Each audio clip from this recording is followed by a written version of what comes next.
अस्सलाम वालेकुम वरहमतुल्लाहि व बरकातहू। इमाम ज़ैनुल आबिदीन अलैहिस्सलाम का वाक़या। जब हज़रत नूह अलैहिस्सलाम कश्ती बना रहे थे तो एक मोमिना बूढ़ी औरत रोज़ अपनी गठरी लेकर आती और पूछती, ए अल्लाह के नबी, कश्ती कब रवाना होगी? हज़रत नूह अलैहिस्सलाम फरमाते, अभी देर है। वो औरत शाम तक बैठी रहती और फिर चली जाती। एक दिन हज़रत नूह अलैहिस्सलाम ने फरमाया, ए औरत, जब जाना होगा तो तुम्हें बुला लिया जाएगा। वो औरत वापस चले गई और इंतज़ार करने लगी कब हज़रत नूह अलैहिस्सलाम उसे बुलाएंगे, मगर फिर अल्लाह का अज़ाब आ गया, तूफ़ान आया और कश्ती रवाना हो गई। पर हज़रत नूह अलैहिस्सलाम उस औरत को बुलाना भूल गए। जब तूफ़ान ख़त्म हुआ तो एक दिन हज़रत नूह अलैहिस्सलाम के दिल में ये ख़याल आया कि चलकर अपना पुराना शहर को देखा। वो वहाँ गए और ये देखकर हैरान हो गए कि एक झोपड़ी में दिया जल रहा था। ये देखकर उन्होंने सोचा, इतना बड़ा तूफ़ान के बाद भी कोई घर सलामत कैसे रह सकता है। उन्होंने वहाँ तकबीर अल्लाहु अकबर बुलंद की।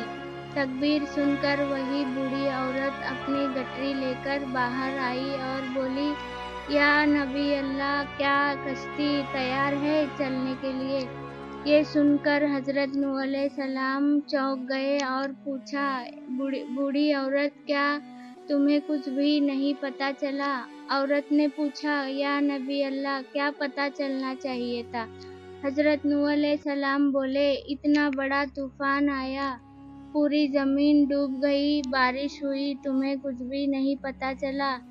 बूढ़ी औरत ने सुकून से जवाब दिया, या नबी अल्लाह, बस एक दिन बादल गरजे थे और थोड़ी हल्की सी बारिश हुई थी। ये सुनकर हज़रत नूह अलैहिस्सलाम ने हैरान होकर आसमान की तरफ देखा और अल्लाह से पूछा, ऐ मेरे रब, ये क्या मामला है? अल्लाह ताला ने हज़रत नूह अलैहिस्सलाम पर वही पैगाम नाजिल की, ऐ मेरे प्यारे नबी, इस औरत के दिल में तुम्हारी मोहब्बत थी और तुम्हें इसे वादा किया था कि इसे कश्ती में ले जाओगे, मगर तुमने अपना वादा पूरा नहीं किया, इसलिए मैंने तुम्हारे वादे की हिफाजत की और इस बुढ़िया तक अजाब पहुँचने ही नहीं दिया। इमाम ज़ैनुल आबिदीन अलैहिस्सलाम ने अपने ऐ मोमिनो, ये हदीस क़यामत तक के मोमिनों तक पहुँचाना तुम पर लाजिम और वाजिब है।